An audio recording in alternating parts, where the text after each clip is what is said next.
I never underestimate the weight of the Kings' legacy, but this situation, it's downright messy. The vibe inside the Lakers locker room has been toxic lately, and the man famously dubbed the Chosen One looks like the eye of the storm. He's spoken out about the rumors, but actions speak louder than words.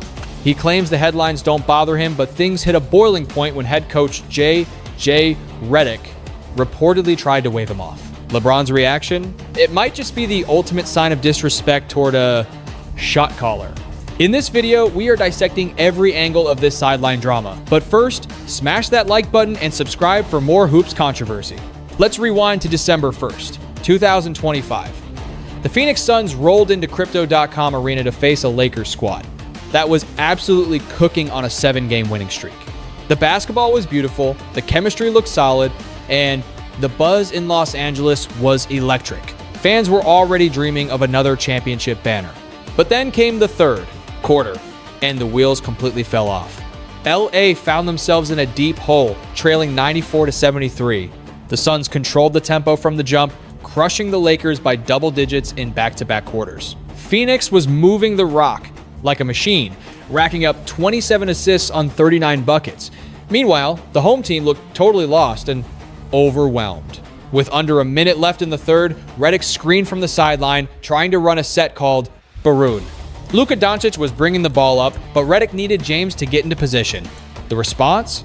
Crickets. LeBron wasn't even looking at the court. He was cracking jokes with the Suns bench, chopping it up with his old pal Jordan Goodwin. Redick had seen enough and burned a timeout.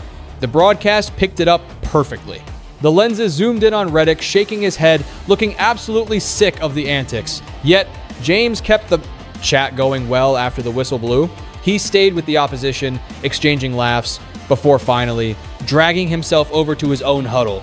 The delay was painful to watch. The optics, atrocious. The scoreboard read 125-108 at the buzzer. It was a total blowout that ended their hot streak and peeled back the curtain on some serious effort issues.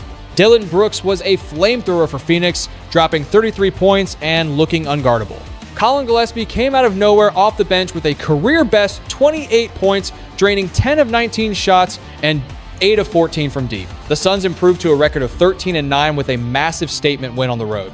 On the LA side, Luka did the heavy lifting with 38 points and 11 boards, but he had zero help. LeBron got his numbers, keeping his insane streak of 1,298 double-digit games alive, but the stats couldn't hide the fact that the team looked completely checked out. Before we get to the coach's reaction, make sure you're subscribed to the channel. Postgame, Redick dodged the questions about the timeout incident. Instead, he chalked the loss up to mental fatigue and brain fog from playing 3 games in 4 nights. His voice was calm, but you could feel the irritation. He even dropped a Space Jam reference, saying it felt like the Monstars stole their talent, hinting that their competitive fire just vanished into thin air, without a logical reason. But Redick hammered home one truth. If you play soft against an elite squad, you will get embarrassed. The Suns capitalized on every lazy moment, every blown coverage, and every missed box out. Phoenix proved that the Lakers can't just show up and expect to win on talent alone. LeBron blamed the turnovers and the Suns' hot hand for the blowout. He admitted they were a step slow and couldn't find a rhythm on offense. But notice what neither of them talked about? That viral sideline moment that had the entire internet talking. Of course, social media has zero chill and wasn't letting this slide. That clip moved across the timeline faster than a fast break. Within hours, millions of people had dissected the footage. On X, the platform formerly known as Twitter, the takes ranged from pure comedy to serious. Outrage. A huge chunk of the fan base ripped into LeBron for checking out when his team was drowning. They called it a slap in the face to the coaching staff and a sign that the team is getting too comfortable losing. The other side of the internet came to the Kings' defense, reminding everyone the man is 41 years old. In year 23. Why kill yourself in the final minutes of a blowout? Why risk an injury when the L is already on the board? The game was effectively over. To them, LeBron was just accepting reality while keeping it cool with his peers. What do you think? Let me know in the comments below. The league. While heavy hitters like Fadeaway World tried to spin Redick's visible anger as just a speed bump, others weren't buying it. Larry Brown Sports dove deeper, suggesting this was the first crack in the armor proof that Redick was struggling to handle a titan like LeBron. The debate caught fire, dominating every podcast, TV segment, and radio hour across the nation. But here is the thing. This wasn't a one-off event. It was the warning shot in a massive war of egos brewing between the King and the Lakers front office. A war that would soon blow the lid off the entire basketball universe. The purple and gold sprinted out of the gate at 15-4. After landing Luka Dončić in that massive trade back in February 2025, championship parade routes were already being planned. They looked unstoppable. Then they crashed into an 11-13 slump that set off every alarm bell in Los Angeles. Redick didn't mince words, blaming the stagnant offense on the chaos following LeBron's return from that sciatica flare-up early in the 2025-26 campaign. And folks, the numbers were ugly. We are talking a defensive rating of 121.9 whenever James stepped on the floor dead last among the rotation players. Something was broken at the core of this super team. After getting humiliated by the Rockets on Christmas Day and sliding down the Western standings, Redick went scorched earth. He called out the entire squad for being lazy. He wasn't subtle about it either. He promised film sessions that would be absolute torture, forcing every player to stare their mistakes in the face. If you love staying ahead of this NBA drama, smash that like button right now. The next morning, Redick held a meeting to address these uncomfortable truths. Insiders called the vibe in that room ice cold. The coach wasn't there to massage egos or play nice. He demanded accountability. He demanded real answers. Most importantly, he demanded sweat. LeBron ghosting the media afterward? That was the tell. The man is usually an open book with the press. So his disappearance screamed that whatever went down behind closed doors cut deep. His silence was louder than any, quote, could ever be. Whispers started leaking about a fierce locker room shouting match between Redick and James. While nobody leaked the exact transcript, sources say it got heated. Both guys tried to play it cool in public later, but the smoke was rising. Insiders kept painting a picture of friction between the rookie head coach and the league's all-time leading scorer. Yet, confusingly, Redick kept shielding LeBron from the Sharks. He campaigned hard for James's all-star nod, even with the missed time for load management. By January 2026, he was calling LeBron a dream to coach, praising his class. It sounded nice, sure, but it felt like PR damage control designed to keep a volatile situation from exploding. Anyone paying attention saw the cracks. LeBron stopped being polite about the roster. He publicly demanded trades. When asked if moves were needed at the deadline, he dropped a blunt, "Yeah, I do." He didn't name names, but the subtext was neon bright. This current squad wasn't winning a ring. Changes were mandatory. LeBron doesn't do wasted years, but that December drama was just a symptom of a much nastier disease infecting the franchise. The bond between star, coach, and owner was snapping, and it was about to get ugly. Before we get to the ownership meltdown, make sure you are subscribed to the channel so you never miss a scoop. The real nuclear explosion came from the Buss family. On January 21st, 2026, Baxter Holmes dropped an ESPN report that stopped the world. This wasn't just an article. It was an obituary for the Lakers' stability. It exposed years of toxic civil war within the Buss family that poisoned the well and essentially forced the team's butt. Buried in that report was the real juice. Confirmed beef between Lakers Governor Jeanie Buss and the King himself. These revelations absolutely torched the idea that everyone was holding hands in LA. According to multiple sources, Buss had been privately venting about LeBron's massive ego and the stranglehold he and Clutch Sports seemed to have on her franchise. Rumors of a massive rift have been bubbling under the surface for years, creating a toxic level of resentment that finally ate away at the partnership between the owner and her superstar. Reports say Buss absolutely despised the narrative that painted James as the knight in shining armor for a struggling team. When he signed back in 2018, she believed the Lakers' legendary status and championship DNA were the real draw, and he should be the one thanking them. The whole storyline about LeBron resurrecting a dying giant, it honestly insulted her. This is the same dynasty that stacked up rings with icons like Kareem, Magic, Shaq, and Kobe Bryant. The Lakers didn't need a life raft. They were the ultimate prize, not a charity case. The bombshell report laid out exactly why things went sour. Buss was reportedly livid over the train wreck. That was the 2021 Russell Westbrook trade, a move LeBron campaigned for harder than anyone. That deal was an unmitigated disaster from every angle. It led to a humiliating 33-49 record, watching the Lakers miss the postseason entirely and flushing a prime year of title contention down the drain. Buss felt that LeBron refused to take ownership when the plan imploded. He was the architect of the trade, but when the building collapsed, he stepped back and let everyone else take the heat. If you're enjoying this deep dive into Lakers drama, do me a favor and smash that like button right now. According to the leak, Buss privately considered cutting ties and not offering LeBron an extension in 2022. She even toyed with the idea of shipping him across the hall to the Clippers, a trade that would have been the ultimate slap in the face for a legend of his caliber. The point was to send a clear signal about who really runs the show and to snatch back the power she felt had been hijacked by the players and their high-profile agents. Things reportedly hit a boiling point during the 2024 NBA draft. The front office burned their 55th overall pick on LeBron's son, Bronny.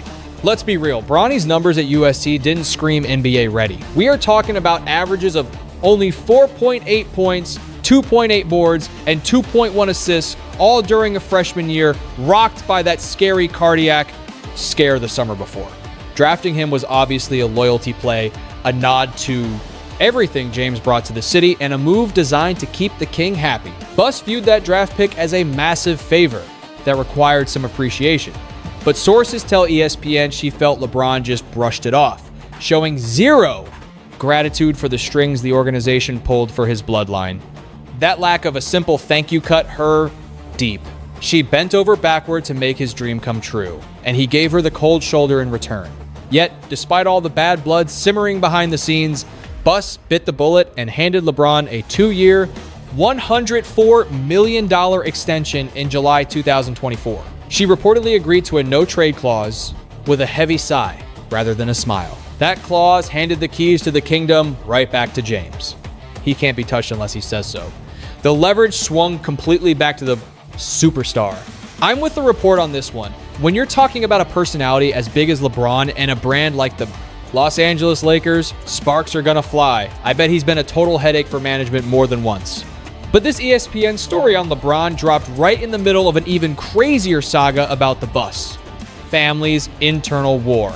We are talking straight up Game of Thrones vibes with betrayals, coups, and nasty arguments. Jerry Buss, the genius who created the Showtime dynasty, passed away in February 2013 at 80 years old. He left his 66% majority share to his 6 kids via a meticulously planned trust fund.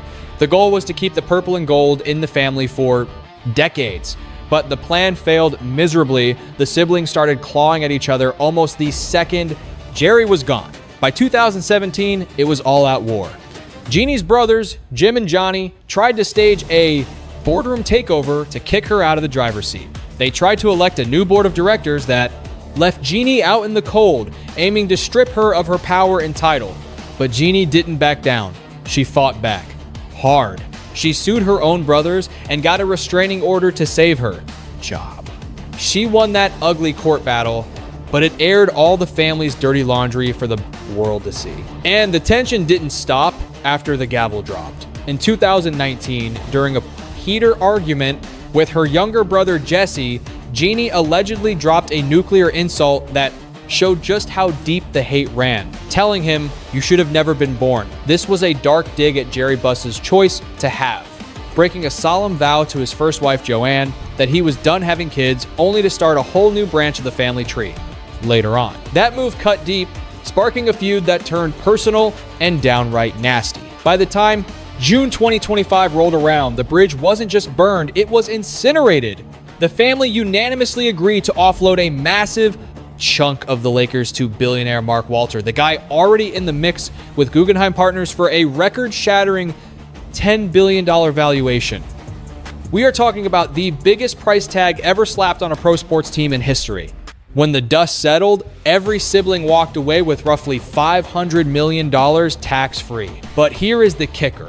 The Buss family kept about 17% of the team, just enough juice to keep Jeanie in the governor's chair for another 5 years per NBA regulations. But come November 2025, once the ink was dry, Jeanie didn't just flex her power. She went full Game of Thrones. She purged her siblings from the organization in one fell swoop. Joey and JJ Buss, gone. Kicked out of front office gigs they had ground away at for years. It was a loud, clear signal to the world about who was actually wearing the crown in Los Angeles. Jeanie Buss, who got caught in the crossfire, didn't hide her heartbreak.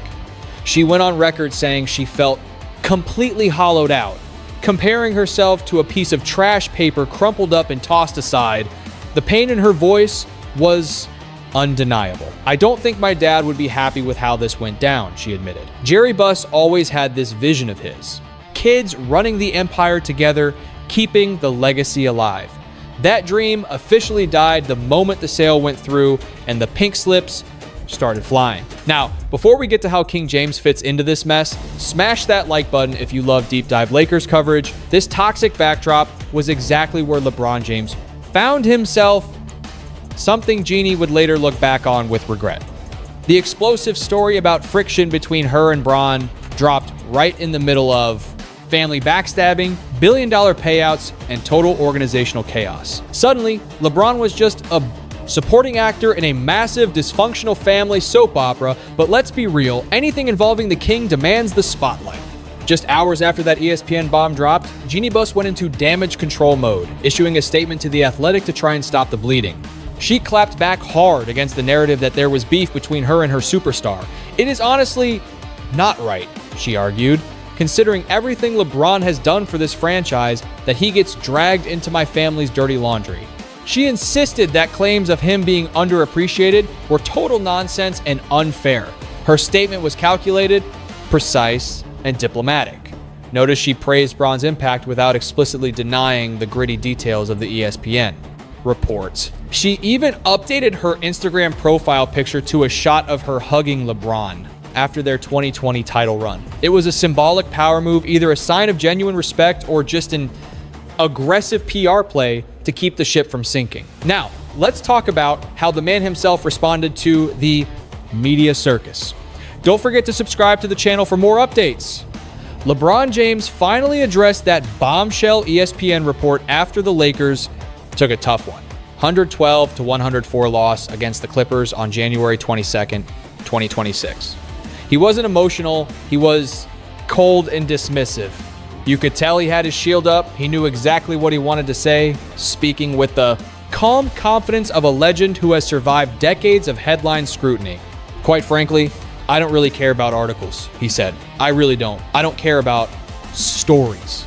I don't care about podcasts and all that noise, it doesn't bother me. I am 41 years old and I watch golf every single day. I do not care about an article.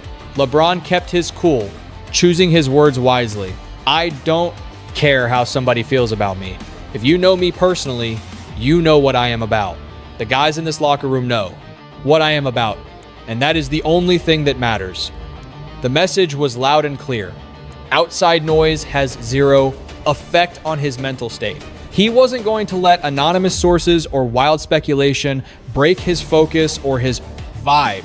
But when reporters pressed him on whether he actually wanted to stay with the Lakers through all this swirling drama, LeBron gave a simple, repetitive answer. I'm good. I'm good. I'm good. That repetition was either pure peace of mind or a very determined effort to convince everyone, including himself, that he was fine. It is not like me and Jeanie are on the phone talking, he snapped. You guys never heard a report about that. Don't. Make something out of it. Is this where you want to be? Is this where you want to finish? I'm good. I'm good. I'm good. The reality check came when LeBron admitted he hadn't actually spoken to Buss since the article sent shockwaves across the NBA. He called their professional relationship good, but threw in a little cryptic wisdom. It is always two sides of the coin. That acknowledgement hints that things are way more complicated than they seem. The headlines missed the real juice here. Those simple media takes couldn't handle the heat. We're talking about heavy hitters, clashing behind the scenes. Sure, things got messy, but don't think for a second the alliance was dead. However, Rich Paul, LeBron's agent, business mogul, and the boss at Clutch Sports wasn't about to play nice. On his podcast, Game Over, Paul swatted the drama away like a mosquito. He dismissed the whole frenzy with his signature attitude.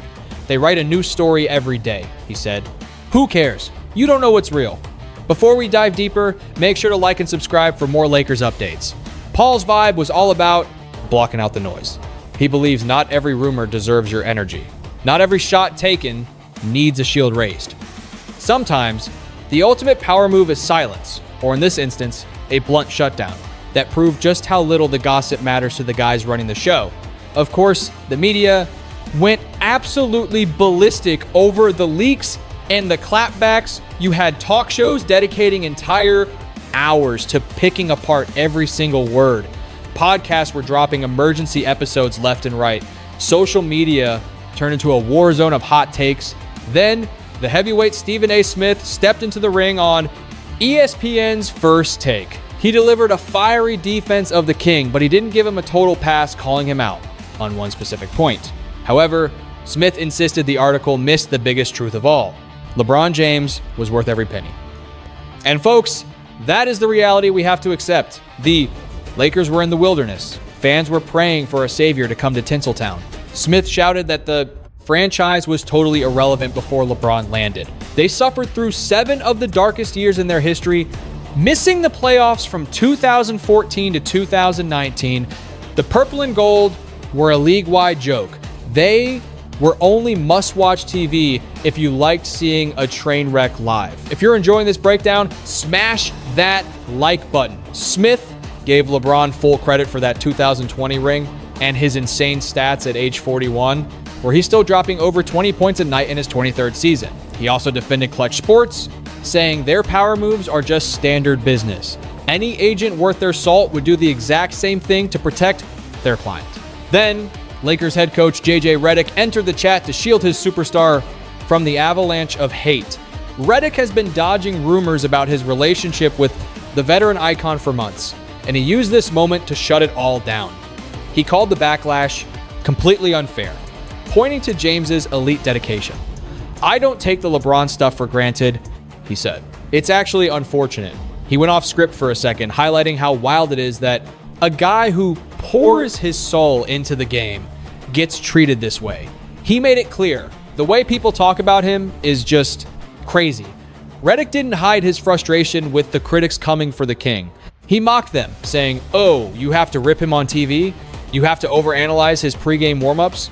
He called it all nuts. Redick thinks this relentless negativity boils down to one ugly human trait: jealousy. That's just the nature of envy, he explained. You don't get clicks for being nice. You don't get viral by praising greatness. The coach knows exactly how this toxic media machine works, rewarding conflict over harmony. But hold on. Stephen A. Smith did catch LeBron in one lie, specifically his claim that he ignores the narratives. Smith wasn't buying that stoic act for a second. LeBron is lying when he says he doesn't care, Smith insisted. That's a lie. He cares deeply. Trust me, I know. If you want more truth bombs like this, hit subscribe right now. Smith's take comes from a lifetime of covering LeBron across 3 franchises. He's seen the man react to praise and hate for 2 decades. He believes that cool exterior is just a mask hiding a guy who is incredibly sensitive to his legacy and how history will remember him. Finally, Nick Wright jumped in with a perfect summary of the power struggle. He highlighted the tension over who really saved who. Wright argued that LeBron sees himself as the savior because, frankly, the stats back him up. Within 2 years of arrival, they were raising a banner. Before that, they were arguably the worst team in the league for half a decade. That wasn't a genius front office move.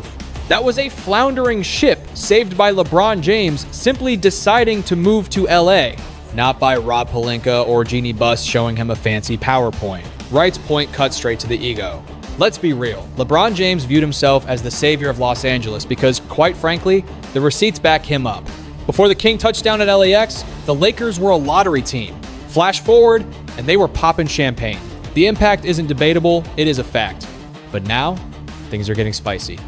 Brian Windhorst, the man who knows LeBron's camp better than anyone, just dropped a reality check regarding the superstar's future. On a recent episode of Get Up, Windhorst laid out the roadmap for the end of this era, and folks, the options are slim. Before we dive into the trade scenarios, make sure you smash that subscribe button and ring the bell so you never miss a breaking update. Now, here is the deal. LeBron has a no-trade clause, so he holds all the cards. He isn't going anywhere unless he wants to. His first option, stay in purple and gold, but there is a catch: he needs to take a pay cut. Option 2 sees him bolting for a new city, which would absolutely break the internet and dominate the headlines all summer long. Or the nuclear option, he retires. Windhorst puts the odds of James returning to LA on a discount deal at about 33%. Why the discount? Because the franchise has to build around Luka Dončić now. Remember that massive blockbuster back in February 2025? The Lakers shipped Anthony Davis to Dallas to land Luka, and that move changed the financial landscape overnight. Dončić is on a supermax extension that eats up the salary cap like Pac-Man. If LeBron wants to come back, he can't demand top dollar. If he grabs the max again, the front office simply cannot afford to put a championship squad around him. It is a math problem, pure and simple. With the trade deadline looming, everything is in flux. And let's not ignore the calendar. LeBron hits 42 years old before the 2026-27 season tips off. Sure, he is an athletic marvel. The man has logged more minutes on an NBA floor than any human being in history. He is still dropping 22.4 points, 6 rebounds, and 6.7 assists a night, which is absurd for his age. But the wheels are wobbling. Issues like sciatica and foot arthritis are keeping him in street clothes more often, forcing us to ask how much gas is really left in the tank. Rumor has it that LeBron, his agent Rich Paul, and owner Jeanie Buss are scheduling a sit-down to hash this out and clear the toxicity. They need to reset the vibes after all the dirty laundry was aired out in public recently. If you are loving this deep dive, hit that like button right now. The big question is whether this meeting is a genuine makeup session or just PR spin to keep the sponsors happy while the tension boils underneath. There is a lot of baggage here. Bridges have been burned, and fixing that level of broken trust takes more than one coffee meeting. Complicating matters is the new majority owner, Mark Walter. He is bringing that aggressive Los Angeles Dodgers energy to the Crypto.com arena. Walter turned the Dodgers into a baseball dynasty through heavy spending and ruthless analytics, and he is looking to replicate that success on the hardwood. Under his watch, the Dodgers became the gold standard of MLB. He is going to demand that same level of excellence from the Lakers. The mystery is where a 41-year-old LeBron James fits into Walter's master plan. The new ownership might see LeBron as a bridge to the Luka Dončić era, rather than the foundation of the franchise moving forward.